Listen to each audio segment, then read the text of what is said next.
Welcome back to JEE nerds. तो JEE mains जनवरी attempt ख़त्म हुए कुछ वक्त हो चुका है अब, और सामने जो 12वीं में बच्चे हैं उनके लिए खड़ा है एक नया हर्डल। 12th बोर्ड्स की मैं बात कर रहा हूँ। एक वक्त था जब बोर्ड का एग्ज़ाम ऐसे बहुत बड़ी चीज़ हुआ करती थी, एक लार्जर देन लाइफ चीज़ हुआ करती थी बोर्ड की परीक्षा, और लोग उसको बहुत बहुत बहुत इंपॉर्टेंस दिया करते थे। अब जेई के आने के बाद से और CUET के आने के बाद से मेजरली जो बोर्ड का एक टॉरा है वो थोड़ा सा कम हो गया है।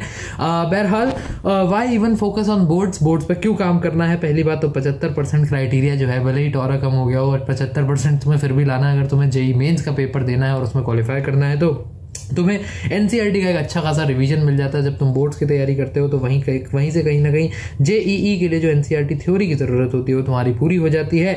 और हाँ, जैसा जेई मेन सेकंड अटेम्प्ट में जो तुम्हें थ्योरी कवर करके लानी होगी उसके लिए तुम्हारा कहीं ना कहीं बोर्ड्स की प्रिपरेशन हेल्प करेगा। ठीक है, तो ये तो चलो सेकेंडरी रीजन है, बट एक मेजर रीजन जो है ये 75% क्राइटेरिया। और बहुत सारे बच्चे जो अच्छे पढ़ने वाले बच्चे हैं, मैं उनको कहूँगा कि बोर्ड में तुम लोग 95%, 98%, 98 तो चलो बहुत ज़्यादा है, बट फिर भी अबव 90% तुम लोग बोर्ड्स में टारगेट कर सकते हो, क्योंकि यार तुम्हारा एक प्रोफाइल बनता है। 12वीं के नंबर कहीं कहीं कुछ जगह देखे जाते हैं, तो बोर्ड्स में जो पढ़ने वाले बच्चे होते हैं वो ढंग से बोर्ड्स टारगेट करते ही है। एटलीस्ट हमारे यहाँ तो ऐसा ही था। ठीक है, बाकी जेई भी तुम निकाल लेते हो तो लाइफ तुम्हारी ठीक है, अच्छी खासी सेट है, बट उसके लिए भी ये 75% को तो अपने को निकालना ही है।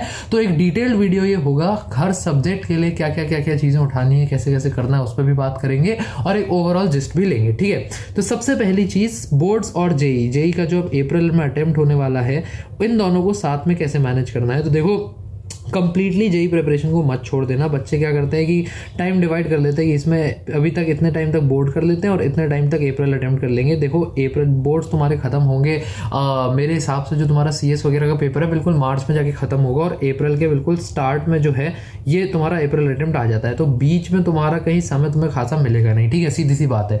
तो ऐसे में इट बिकम्स इंपॉर्टेंट कि तुम्हारी साथ साथ में अप्रैल अटेम्प्ट की तैयारी जो है वो चलती रहनी चाहिए। अब वो चलती कैसे रहेगी?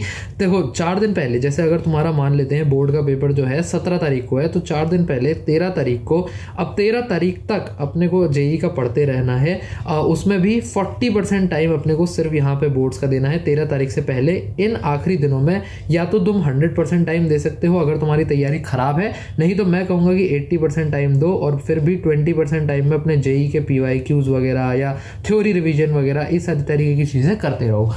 माना कि बोर्ड्स इंपॉर्टेंट है, बट इन बच्चों का जेईई फर्स्ट अटेम्प्ट जो है बिल्कुल खराब गया है, उनको तो खासकर ये टाइम देना ही देना है। अगर तुम्हारा जेई फर्स्ट अटेम्प्ट अच्छा गया है तो मैं ग्रेटर दैन 99 परसेंटाइल एक्सपेक्ट कर रहे हो फर्स्ट अटेम्प्ट में, तो उसमें फिर तुम आराम से बोर्ड्स पे कंप्लीटली फोकस कर सकते हो। ठीक है, हाँ, ऑल्सो मैं एक बात कहूँगा कि target 90% in boards at least, then only you will land at 80-85%। Board का पेपर सब्जेक्टिव होता है, और सब्जेक्टिव पेपर में हमारी प्रिपरेशन के साथ साथ हमारे राइटिंग पे भी नंबर कहीं ना कहीं डिपेंड करते हैं। और राइटिंग हमारी, क्योंकि हमने जेई की तैयारी करी होती है मेजरली, तो सब पार बिलो पार ही रहती है। तो ऐसे में अगर तुम्हारी प्रिपरेशन 90% ही है तो बहुत 4-5% कहीं ना कहीं राइटिंग के चक्कर में तुम्हारे खपेंगे ही। इसलिए एम करो एक हायर स्कोर के लिए, ताकि तुम गिरो भी अगर तो थोड़ा बहुत रेंज के अंदर ही गिरो। ठीक है, तो ये तो रही बात हाउ टू मैनेज। अब सब्जेक्ट वाइज जो स्ट्रैटेजीज है उसको शुरू कर लेते हैं। पेन को कर देते हैं थोड़ा सा चेंज। सबसे पहले अंग्रेजी इंग्लिश के सब्जेक्ट की बात कर लेते हैं। देखो, ये सबसे ज़्यादा क्रूशियल होता है, क्योंकि अधिकतम बच्चों ने ये नहीं पढ़ा है, जो खासकर PCM वाले थे या डमी स्कूल वाले बच्चे हो। तुमसे मैं उम्मीद नहीं कर रहा हूँ कि तुमने ये पढ़ा होगा। तो सबसे पहले तो कोई भी बढ़िया सी रेफरेंस बुक या PYQ बुक खरीद लो। वैसे मैंने वीडियो में शायद आगे बताया भी है, नहीं तो MTG की किताबें आती हैं और एक किताब आती है सिर्फ बोर्ड के लिए, एग्जाम आइडिया। मैंने एग्जाम आइडिया से पढ़ा था, ये बहुत बढ़िया किताब है, हर सब्जेक्ट के लिए आती है। तुम इंग्लिश के लिए, तुम सारे के लिए खरीद सकते हो तो बहुत बेहतर है, क्योंकि उसमें क्या है, क्योंकि हर सब्जेक्ट में आगे तुम देखोगे इसकी जरूरत तुम्हें पड़ेगी ही, PYQs वगैरह की। तो ये एग्जाम आइडिया का sample paper plus model test paper बन के आते हैं। मॉडल टेस्ट पेपर ये एक बोर्ड वाला टर्म है जो बोर्ड बच्चों ने ढंग से पढ़ के दिया है, वो उनसे टर्म रेजोनेट करा होगा। मॉडल टेस्ट पेपर ये आते हैं बन के। तो इसमें तुम्हारा क्या है कि तुम्हारे सॉल्यूशंस के साथ साथ क्वेश्चंस के साथ साथ सॉल्यूशन दिए होते हैं पेपर के पूरे। इंग्लिश में वो बहुत ज़्यादा इंपॉर्टेंट है, क्योंकि इंग्लिश में तुम्हें राइटिंग स्टाइल समझ आना चाहिए। इंग्लिश में जो भी राइटिंग की चीज़ें होती है ना, यहाँ सब ये पॉइंट्स में यही लिखा है मोटा मोटा, मैं तुम्हें जस्ट दे देता हूँ। वो 3-4 स्टैंडर्ड टेम्पलेट क्वेश्चन आते हैं। एक तुमसे शायद नोटिस पूछता है, एक तुमसे पूछता है रेज्यूमे के कवर लेटर का बनाते हैं, क्या होता है वो, एप्लीकेशन लिखवाते हैं, एप्लीकेशन वगैरह पूछता है, जॉब एप्लीकेशन। ठीक है। और ऐसी 2-3 चीजें और होती है जो तुमसे वो लिखवाएगा बनवाएगा, ठीक है। तो ऐसे में इन स्टैंडर्ड टेम्पलेट क्वेश्चंस में टीचर्स राइटिंग में कुछ पॉइंट ढूंढ रहे होते हैं जो कि तुम्हें इन किताबों से पता चलते हैं। तो कोई भी उठा सकते हो जो तुम्हें सही लगती है और इसका टेम्पलेट रट के ले जाओ कि मतलब रेज्यूमे आ रहा है तो ऐसे लिखना है, एप्लीकेशन का ऐसे लिखना है, लेटर ऐसे लिखना है, नोटिस ऐसे लिखना है, वो फॉर्मेट टेम्पलेट रख के चले जाओगे। बाकी टॉपिक तो कुछ भी वो तुम वहां पे लिख लोगे, क्या बोलेंगे सोसाइटी मीटिंग के लिए नोटिस लिख दो, तो वो दिक्कत नहीं है। बट नोटिस का फॉर्मेट तो आना चाहिए, वो बहुत ज्यादा इंपॉर्टेंट है। फॉर्मेट के नंबर होते हैं वो भी सीधे सीधे, तो इस खास बात का ध्यान रखना, ठीक है। तो सी सॉल्ट पेपर तो यहीं से मिलेंगे तुम्हें। रीडिंग सेक्शन की बात कर लेते हो तो रीडिंग सेक्शन में मैं करता था 1 पेज पर दिन एटलीस्ट। जो मैंने कहा ना कि 40% टाइम दो, उसमें से 40% टाइम में मैं ये करता था। रीडिंग पैसेज का ये मामला हो जाता है थोड़ा सा ट्रिकी, क्योंकि रीडिंग पैसेज में कई सारे जो सारे तुम देखोगे, एक तुम्हें क्वेश्चन दिया होगा, उसके 4 आंसर दिए होंगे, तुम्हें चारों ही सही लग रहे होंगे, और ये अधिकतम केसेस में ऐसा ही होता है। इसलिए रीडिंग पैसेज की जो है तैयारी करना काफी ज्यादा इंपेरेटिव बन जाता है।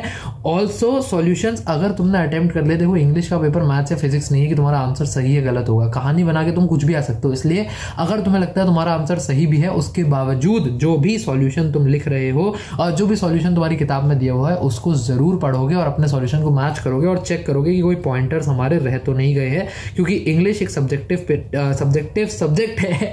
क्या बोल रहा हूं मैं, बट हाँ you get the feel of it, right, क्योंकि उसमें कोई गलत कोई सही नहीं है। तो तुम्हारे पॉइंटर्स अगर मिस हो जाएंगे तो नंबर कट जाएंगे, तो उसका खास ध्यान रखना, ठीक है। राइटिंग सेक्शन का मैंने बता ही दिया शायद, हाँ राइटिंग सेक्शन का मैंने बता दिया है, और तो कुछ एक्स्ट्रा है नहीं। स्कूल टीचर्स हैं अगर तो उनके नोट्स ले लो, वही वो जो मैंने तुम्हें बताया ना, जो फॉर्मेट वगैरह है, फॉर्मेट के नोट्स तुम वहां से ले सकते हो। ये शायद रिपीट हो गया, कोई दिक्कत नहीं है। लिटरेचर की बात कर लेते हैं।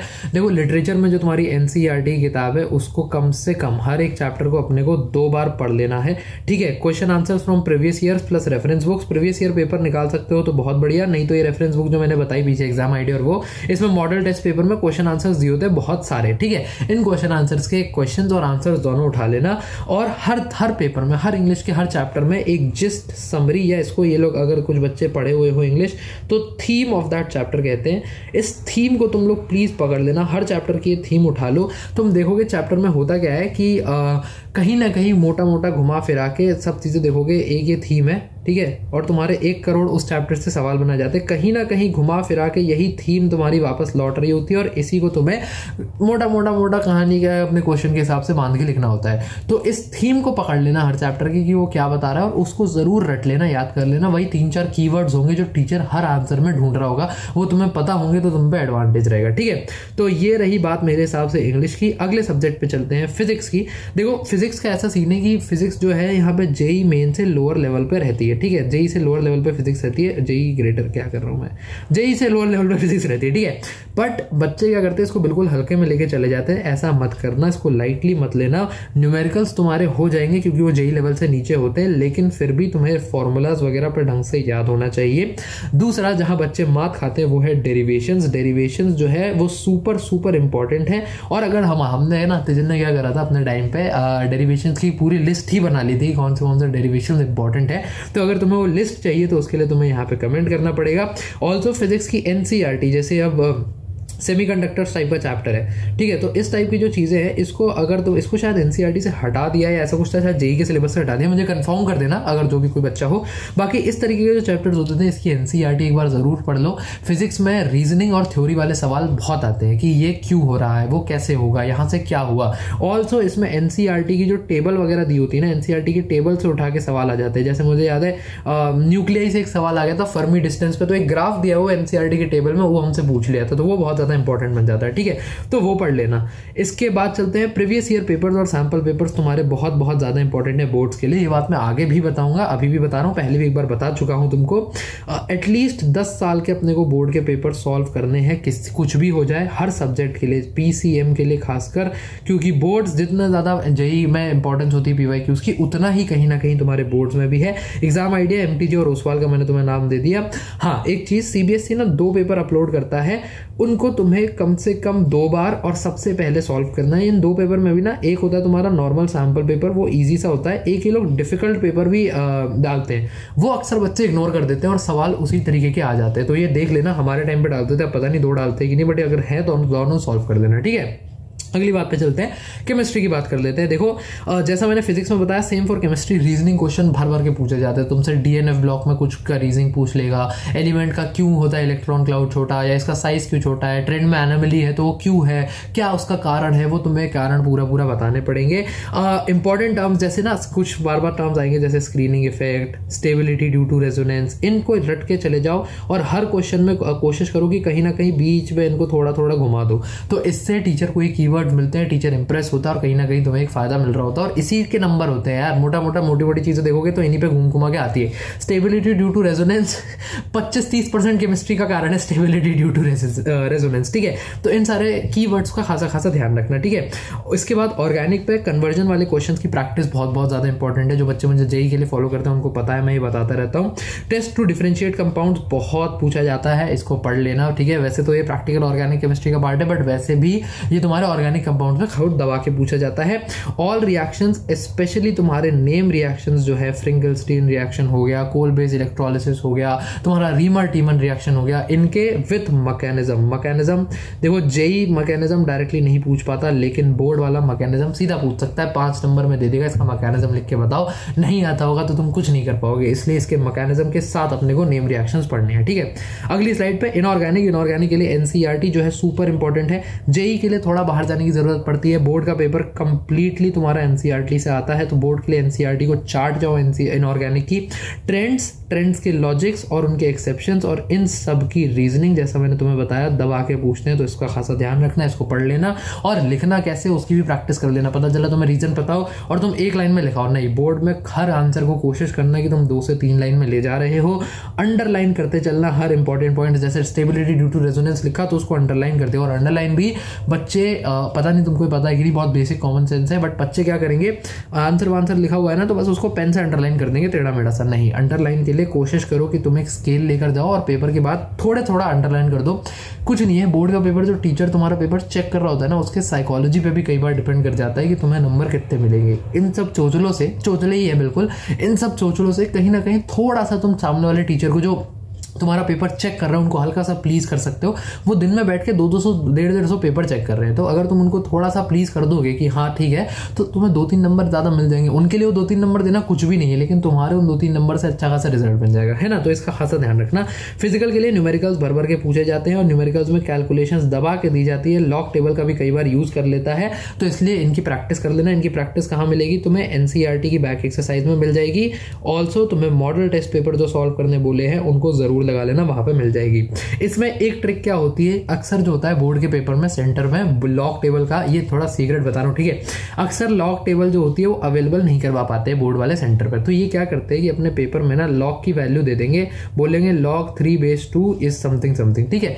अब तुम्हें ये पता है कि अगर इस वैल्यू को दिया गया है सवाल में, मतलब इस तरह कहीं ना कहीं यूज आना है, तो अपने क्वेश्चन में इस तरीके की वैल्यू को बनाने का कोशिश करो, तो तुम्हारा क्वेश्चन देखोगे जो जल्दी सॉल्व होगा और चेक भी कर सकते हो, हाँ इस तरीके की वैल्यू बन रही है, मतलब मेरा काम सही जा रहा है, ठीक है। तो इसका खासा ध्यान रखना।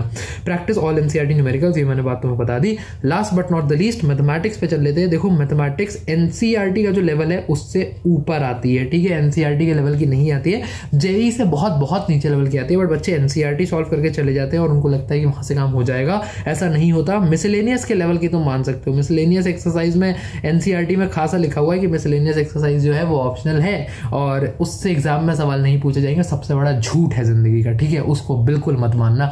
दबा के, खासकर इंटीग्रेशन, डेफिनेट इंटीग्रेशन, बहुत सवाल आते हैं, कई बार सीधा सवाल भी आ जाता है, नहीं तो मिलता जुलता सवाल आएगा। मिसलेनियस को बिल्कुल अंडरमाइन नहीं करना, उसको जरूर सॉल्व करना हर चैप्टर के लिए, ठीक है। स्टेप वाइज मार्किंग होती है, तो तुम्हें पता होना चाहिए कि आंसर को कैसे लिखना है मैथमेटिक्स में। अगेन ये तुम्हें स्कूल के टीचर वगैरह के अगर नोट्स है तो वहां से बहुत हेल्प होगी।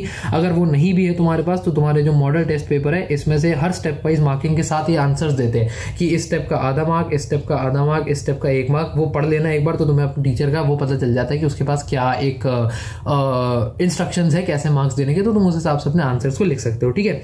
लास्ट ईयर पेपर जितने ज्यादा सॉल्व कर सकते हो उतना ज्यादा फायदे में रहोगे। मैथमेटिक्स का पेपर जो है वो अच्छा खासा लेंदी आता है, बच्चों का 3 घंटे में भी पूरा नहीं हो पाता है कई बार। और मैथमेटिक्स का पेपर एक सब्सटैंशियल अमाउंट ऑफ बच्चों का खराब जाता है। मुझे अभी भी याद है, मैं अपने बोर्ड के पेपर के सेंटर के बाहर निकला था, बच्चे रो रहे थे, मुंह सड़े हुए थे सबके, और ये वो अपना अच्छा गया था, अपन पढ़ने लिखने वाले बालक थे, तो अपने तो बहुत अच्छे नंबर थे मैथमेटिक्स में, 80 में कुछ 78 या नंबर थे कुछ ऐसे।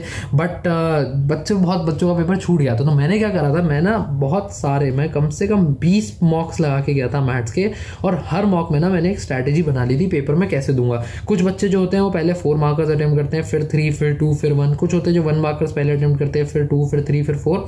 जो भी जैसे भी करना चाहो, मैं ये वाला तरीका करता था, मतलब नॉर्मल पेपर का ऑर्डर फॉलो करता था, ये सब कैसे नहीं करता था मैं। बट फिर भी अपना आदत होनी चाहिए तुम्हें कि लंबा पेपर समय रहते टाइम्ड तरीके से इसको सॉल्व करना है। पेपर सॉल्व हो जाता है मैथ्स का, कोई दिक्कत नहीं है, लेकिन वही है, समय रहते नहीं हो पाता और लिख नहीं पाते, तो इसका खासा प्रैक्टिस कर लेना, ठीक है।